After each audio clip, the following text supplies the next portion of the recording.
Action! Hi, good evening po. Ako po si Dr. Duenas. Examine po natin ngayon yung neuro, gagawin natin yung neuro examination. No?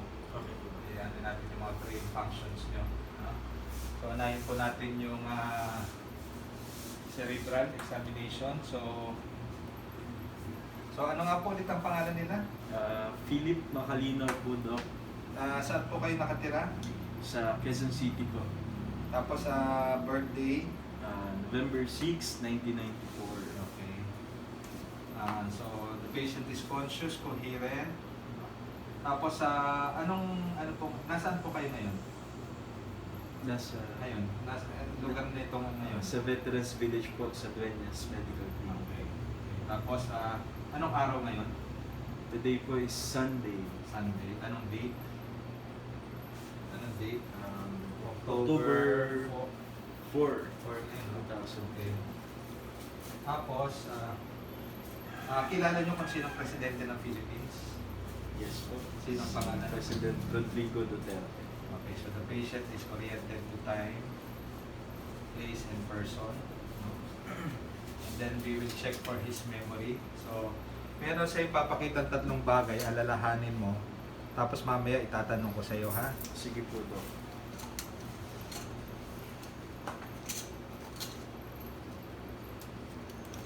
So, ball pen, Okay po. key, coin. Ha? Ball pen, key, and coin. Pakiulit. Ball pen, key, and coin. Okay. Mamaya tatanong natin ulit siya na. Kailan ang birthday mo? November 6, 1994. 1994. Tama? No? Ano niya? Okay. Tapos,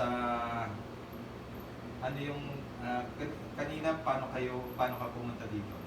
Bali, nag-walk lang po from the house. From the house. Tapos, sino kasama mo? May sister and brother po. So, the patient also has, tapos ano yung pinaalala ko sa iyo kanina na tatlong bagay? Bali, coin, ball pen, and key. Okay, so the patient also has intact remote, recent, and immediate memory. Okay? So, tapos, Philip, ano ito? Ball pen po. Saan siya ginagamit? Sa pagsusulat parang. Okay. So, ngayon, gawin mo, kunin mo itong ballpen nito gamit ang kanang kamay, tapos ilipat mo sa kaliwang kamay mo, tapos ipatong mo sa table. Okay, so the patient can do simple and complex commands, no? Tapos and can identify familiar objects and the purpose of that object. Tapos kilala mo ito, and sino nasa picture? Si Mr. Coco Martin. Okay, ito. Si Miss Tony Gonzaga. Okay, so can identify persons, famous persons. Okay. Tapos kung halimbawa meron tumatawid na matanda sa kalye na nakita mo, anong gagawin mo? Tutulungan po siya kung kailangan niya po ng tulong. Tapos kung meron ako sa'yo bibigay na proverb, i-interpret mo, ha? Okay. Ano ibig sabihin nung aanihin pa ang damo kung patay ng kabayo?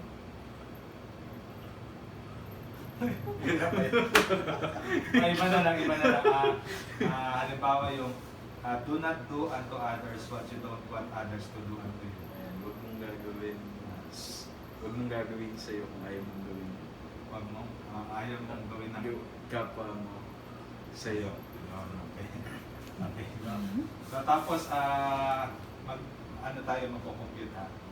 Halimbawa, meron kang 20 pesos. Okay daw. Sasakay ka ng MRT. Magkano nga ang sa MRT? Ang pamasahe? 13 po yung basic 15? fare. Okay, 15. Ang pamasahe. No? Ang pera mo, gawin natin 50 pesos. Magkano ang sukli mo? Ang supli ko po is 35. So, the patient can do calculation, can do abstract thinking, and has intact, and also can do, has intact judgment. Okay? Okay, so that's all for cerebral examination. So when we are talking about cerebral functions, we are talking about higher functions of the brain. No? Okay, so tapos ano yung virus, pangalan ng virus na ano yun, hindi kumakalat? COVID-19. COVID-19. Okay. So also is aware of current events. Okay, so we will now go to the cranial nerves. So we start with cranial nerve number 1.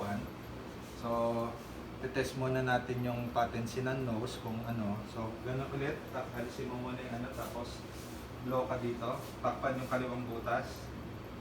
Tapos blow. Okay, sa kabila. Okay, amen.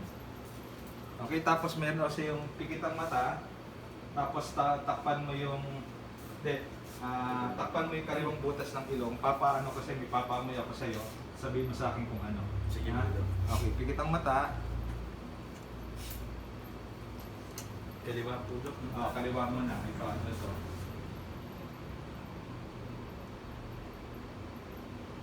Sigarilyo po. Okay, good. Ang pikit naman ay sarado naman yung kabila. Okay, tapos amuin to. Sigarilyo lang. Coffee po. Kape.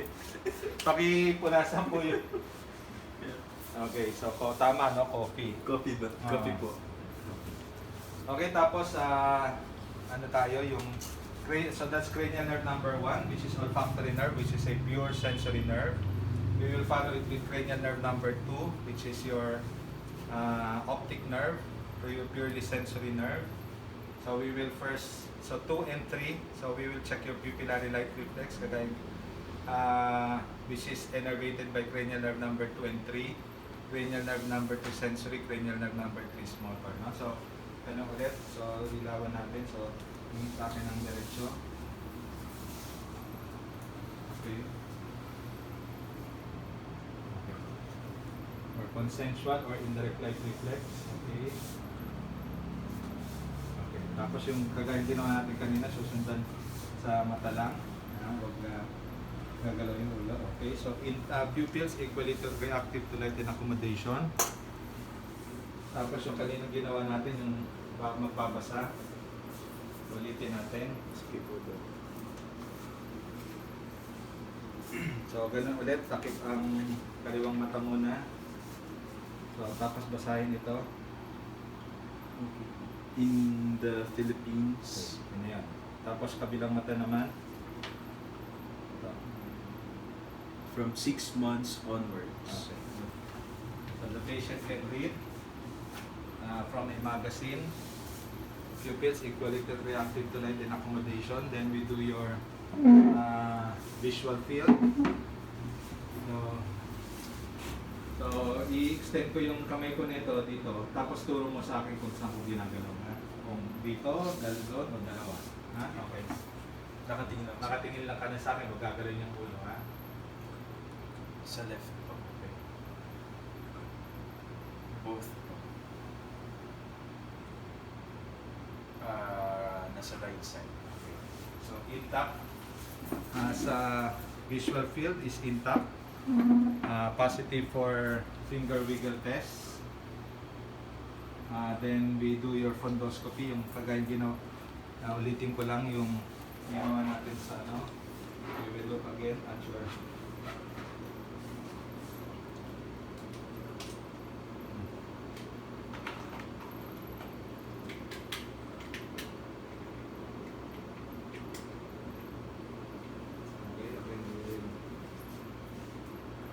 to one side. Okay, tingin sa malayo.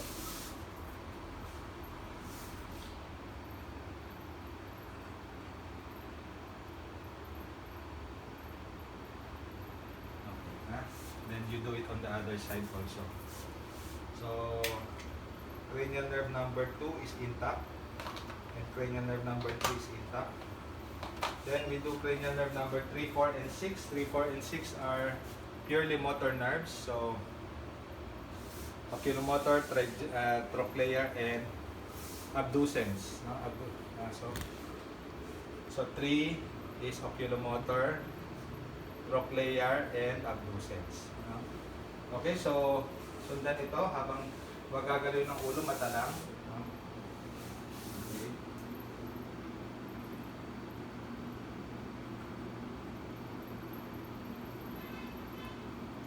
So intact extraocular muscle movement. Then we have the cranial nerve number 5, which is a mixed nerve. It is motor to your temporalis and masseter muscles. So kagat.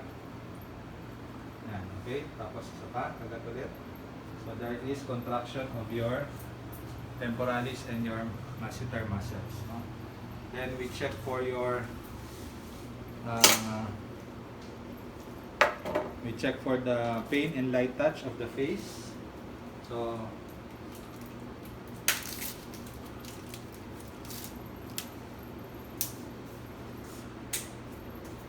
ito matulis. Okay? So, sabihin mo kung matulis mo po lahat. Pikit ang mata. Matulis po. Matulis po. Mapuro. Matulis po. Mapuro. Okay. So, can feel pain and for light touch. So, this time, pikit ulit. Tapos, ituro mo sa akin yung mismong lugar kung saan ko inano yung cotton balls. Ha? Ituturo ko daw. Ituturo mo. Dito po. Okay.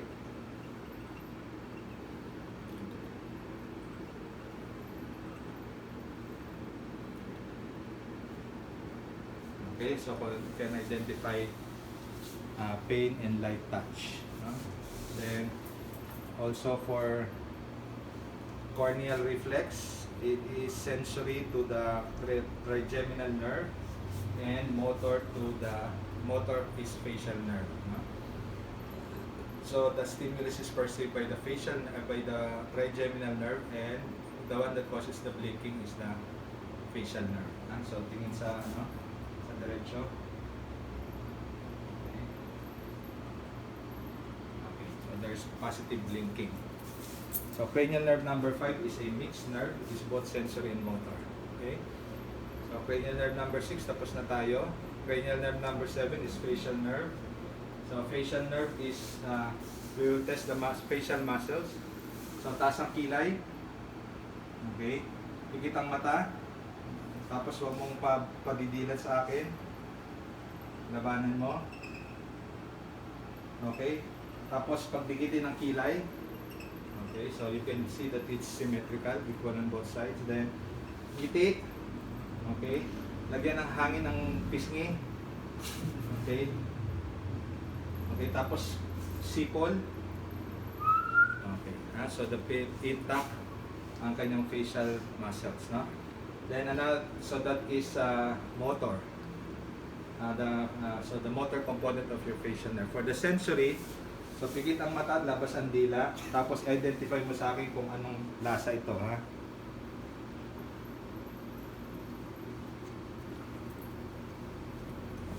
So, pikit ang mata, ha?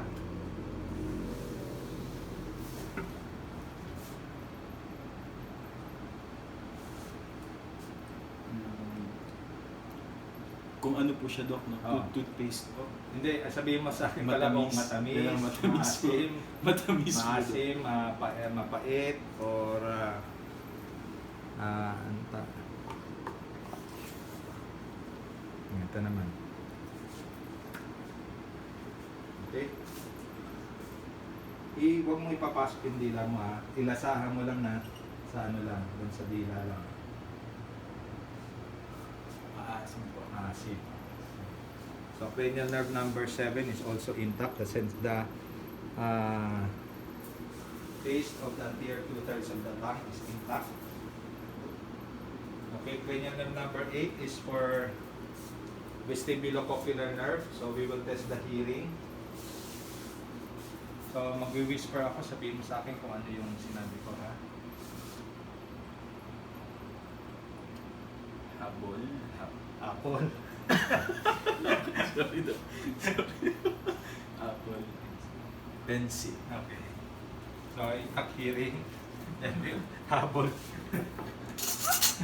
Okay, we will do again the tuning fork test. So sa gitna ulit, ha? Tingnan mo kung pantay. Pantay? Yes po, Doc. Then that's your Weber's test, and then your Rini test. Sabi mo kung wala na. Wala na. Yes, ma'am. So, both Weber's test and Rini test are normal. No?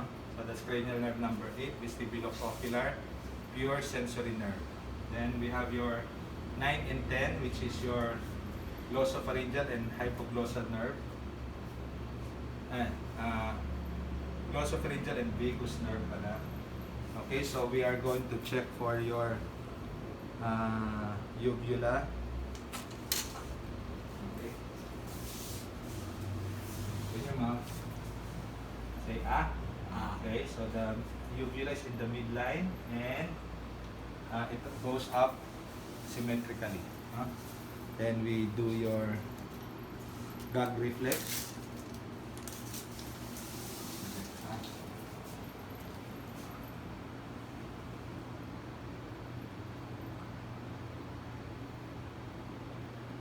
Ayun, meron na. So, yun yung magagag kayo parang mas na duduwa. That is your gag reflex. So, positive 9 and 10. Okay, 11 is your spinal accessory nerve. So, ipi-pressure ko dito, taas ang balikat. Okay. Tapos dito, tingin sa towards this direction. The contraction of your sternocleidomastoid muscle. Okay, so intact motor to the sternocleidomastoid muscle and your trapezius muscles. No? Then finally, cranial nerve number 12, which is your hypoglossal nerve. So, labas ang dila. So, the tongue is in the midline. No fasciculations, no atrophy, no hypertrophy. Tapos galawin ng dila sa magkabila. Okay. Tapos lagay ang dila dito sa kaliwang pisngi. Okay. Okay, kabila. Okay. Tongue is in the midline. Has good mobility, no atrophy, no hypertrophy, no fasciculations. So that's cranial nerve number 12. So tapos na tayo sa cranial nerve number 12. So we go now to the cerebellar. No? So cerebellum, ang chine-check naman natin is for balance and coordination.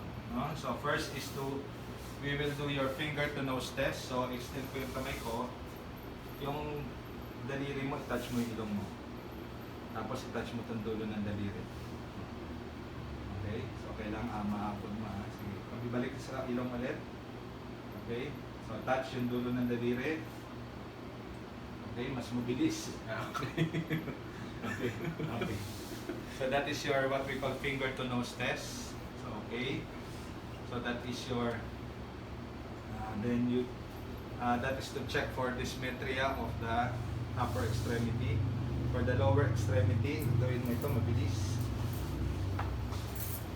I-touch mo yung ankle mo sa ano ba ito? Tatayo po ba? Heel to toe, heel to shin. Yung heel, iraran mo dun sa shin. Yung, kahit na nakaupo, pwede naman. Pero mabilis. Okay, so that is heel to shin. That is testing for dysmetria of the lower. Okay, then we check for rapid alternating movements for this diatocokinesia. Yun ang gawin mo. Mabilis. Okay, so negative for this diatocokinesia or inability to perform rapid alternating movements. No? Then we do your tandem walking. So maglakad ka papunta doon na parang tumutuloy ka sa alambre. Okay? Hindi, kailangan makadikit yung paa. Dapat parang tumutuloy ka sa alambre. Mabilis ko. Hindi naman. Basta hip to toe dapat. Okay. Okay na. Okay na yan. So, can do tandem walking. Okay, then last for cerebellum is tayo. Tapos pagdikitin ng paa. Okay, so maintain that position. Okay, then papipigitin ko yung mata mo for a few seconds. Okay, good. So, Romberg's test is negative. So, usually pagka positive Romberg's, okay, next is that is your cerebellum for balance and coordination. Next is we check for motor.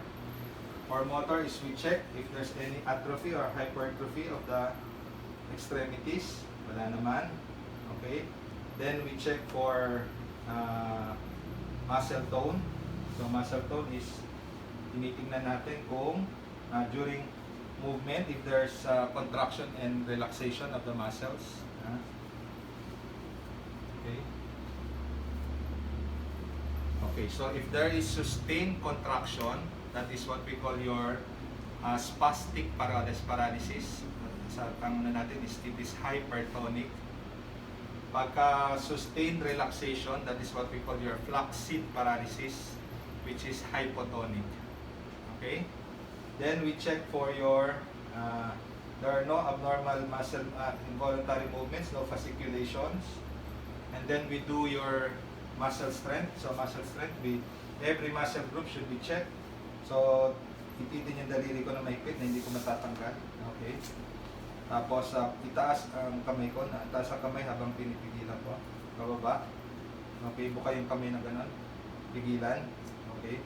Tapos sarado mo habang okay. Okay. Then hihilahin ko, pigil. Tulak ang kamay ko palabas. Okay, dito rin, gano'n rin. Ipit. Okay, tapos tiklop. At tapos taas habang pinipigilan. Bababa. Okay, buka. Sara. Hilahin ko, pigil. Tulak. Tapos ito, ibuka. Sara. Okay. Taas. Baba. Okay. So dito rin. So paghiwalayin. Paghiwalayin ng tuhod. Pagpigitin. Okay. Sipa. Pabalik. Patalikod. Paharap. Patalikod. Okay. Sa paa. Taas. Baba. Okay. Okay. So, all muscle groups, 5/5 ang motor. No? Then, we go to your sensory. So, sensory, ganun ulit. So, pikit ang mata. Ganun ulit ha. Masulis. Abroad. Okay. Go. Matulis po. Matulis. Matulis po.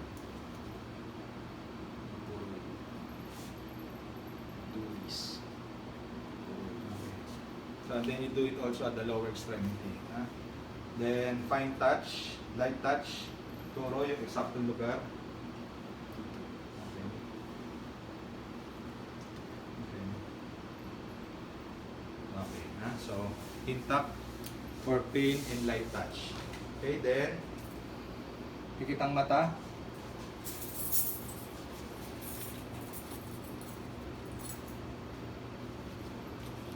Sabihin mo kung ano ito ha.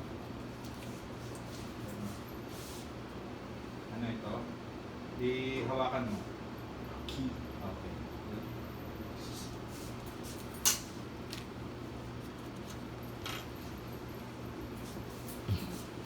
Ito naman. Okay. So positive for stereognosis. Can identify familiar objects by manipulation in the hands. Then you have your graphesthesia, test for graphesthesia. Magsusulat ako ng number, sabihin mo kung ano ha. Ulit. 5. Okay. Bila? 3. Okay. So graphesthesia is ability to identify numbers written in the hand. Then we have your position sense. Ito pataas, ito pababa. Sabihin mo kung pataas o pababa ha. Pababa. Pababa. Pataas. Pababa. Okay. Kabila. Pataas. Pataas. Pababa. Pataas. Okay. Then finally, to check for vibratory sense. Sabihin mo kung nararamdaman mo yung vibration.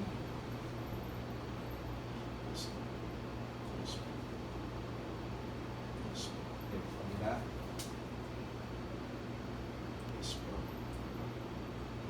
Okay, so, intact vibratory sense.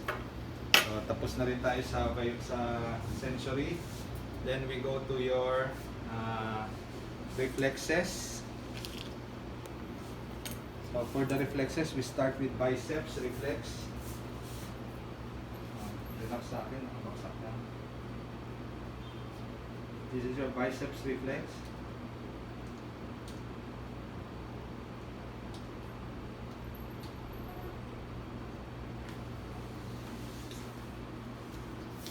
Yan.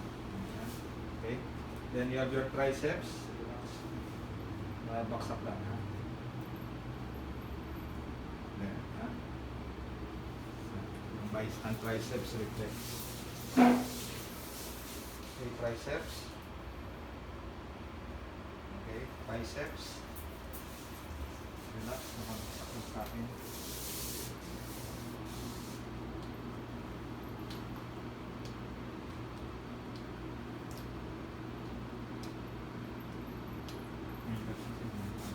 Anyway, dapat mag-jerk yun. Ha? So, biceps reflex, triceps reflex. Okay, then we have your knee jerk reflex. Baksak lang sa akin. Ha?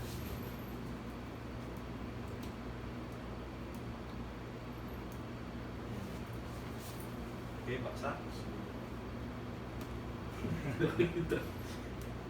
Yan, so that's your knee jerk or patellar tendon reflex. No? Then pataliko tayo kung ano may paano sa upuan. Then you have your ganito. ganyan ba? Okay. This is your ankle jerk reflex. There, ha? Ganun. Okay, kabila. This is your ankle jerk reflex. So hit it at the Achilles tendon. Yan. Okay, then ganun ulit, Philip, naka-pwesto. Then this is your Babinski sign. Again. Okay, so yung Babinski sign, if it's positive, there's dorsiflexion of your big toe and fanning of the other toes. Mga ganun bale. Ito, nagdo-dorsiflexion big toe, ito nagpa-fan. That is your Babinski sign, no? Which is a sign of upper motor neuron disease. Okay, then last is meningeal signs of irritation. So, higa tayo. Last. So, meningeal signs of irritation. So, first is nugal rigidity. So you should, baksak na yung ulo sa akin, lambot lang ha. So you should be able to flex the neck. Ha? Pagka may resistance, that is nuchal rigidity. Okay?